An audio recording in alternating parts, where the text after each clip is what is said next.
সংঘর্ষের মূল উৎপত্তিটা কোথায় এটা এখনো আমরা অ্যাড্রেস করতে পারিনি। এটা গ্রাম্য আধিপত্য নিয়ে তাদের মধ্যে পূর্বের একটা বিরোধ ছিল, এই এতটুকু আমরা জানতে পারছি। তো এই পূর্বের বিরোধ থেকেই গতকাল রাত থেকেই উত্তেজনা বিরাজ করতেছিল।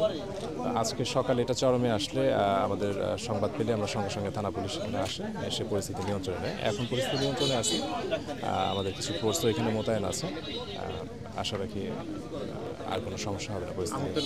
না, এটার সংখ্যাটা এখন আমরা জানতে পারিনি। কিছু হতাহতের সংবাদ আমাদের কাছে আসছে, না ঘরবাড়ি ভাঙচুরের কোনো সংবাদ আমাদের কাছে এখনো আসেনি। ঠিক আছে, আমরা অনুসন্ধান করতেছি, তদন্ত করতেছি, পরবর্তীতে আইনানুগ ব্যবস্থা যেটা নেওয়া যায়। কেউ না বুঝলেও আমরা আপনার প্রয়োজন বুঝি, আর তাই তো অত্যাধুনিক ফিচার সম্বলিত বিভিন্ন সাইজ আর কালারের 250টিরও বেশি ডিজাইন অপশন নিয়ে ওয়ালটন স্মার্ট ফ্রিজ বোঝে আপনার প্রয়োজন।